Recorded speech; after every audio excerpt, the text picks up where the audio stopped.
সূরা কাউসার পড়ে হাতের বৃদ্ধাঙ্গুলে ফোঁ দিন, যাকে ইচ্ছা বশ করুন। প্রিয় ভাই, ইসলাম শরীয়তে কাউকে বশ করা ঠিক নয়। তো আমি আপনাদেরকে এমন আমলের কথা বলবো যে আমল আপনি একবার করে দেখতে পারেন।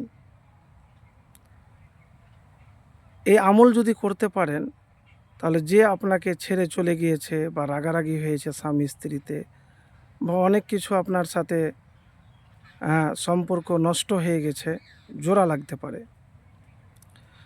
প্রিয় ভাই, অনেকেই দেখবেন যে যাকে ইচ্ছা বশ করুন, আপনার ভালোবাসায় পাগল হয়ে যাবে।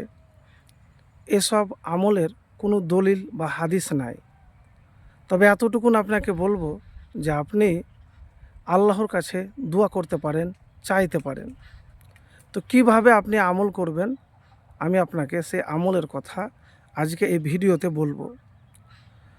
তো প্রিয় ভাই, প্রথমে আপনি সূরা ফাতিহা একবার পড়বেন, সূরা কাউসার একবার পাঠ করবেন, তারপরে দুরূদ শরীফ একবার পড়বেন, তারপরে এই দোয়াটি পড়বেন, আল্লাহুম্মা রযুকনি হুব্বাকা ওয়া হুব্বা মান ইয়ানফাউনি হুব্বুহু ইনদাকা, আল্লাহুম্মা মা রাযাকতানি মিম্মা উহিব্বা ফাজআলহু কুওয়াতাল লি ফিমা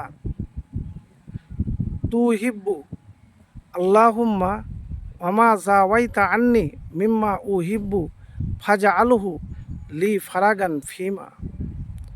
অর্থ হলো, হে আল্লাহ, আপনি আমাকে দান করুন আপনার ভালোবাসা, এবং যার ভালোবাসা আপনার কাছে আমার উপকারে আসবে তার ভালোবাসা।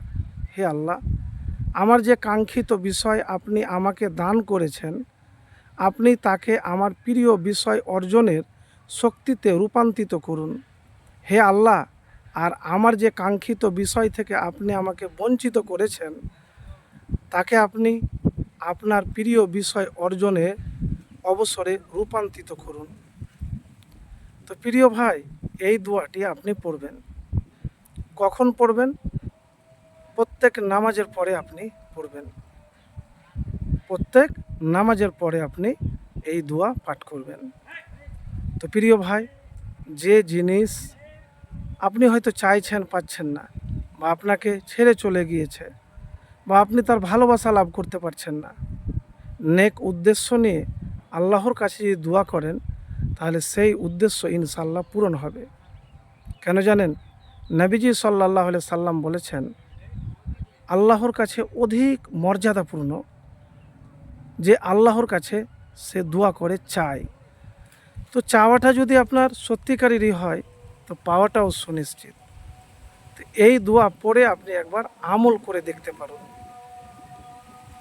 আরেকটি কথা আপনাকে বলবো, আল্লাহ আপনাকে যা দিয়েছে, যতটুকু দিয়েছে, হয়তো ছেড়ে চলে গিয়েছে বা সম্পর্ক নষ্ট হয়ে গিয়েছে, কখনো মন খারাপ করবেন না, হতাশ হবেন না। কেন জানেন? আপনি আল্লাহর শুকরিয়া আদায় করবেন। হয়তো আপনার জন্য ওটা মঙ্গল ছিল না, ভালো ছিল না, কল্যাণ ছিল না, বা যদি আপনি মনে প্রাণে চান, তাহলে আল্লাহর কাছেই চান। এইভাবে একবার আমল করে দেখুন, ইনশাআল্লাহ ফলাফল পাবেন। আরেকটি কথা আপনাকে বলবো, আমলটি করবেন নীরবে, একা, গোপনে।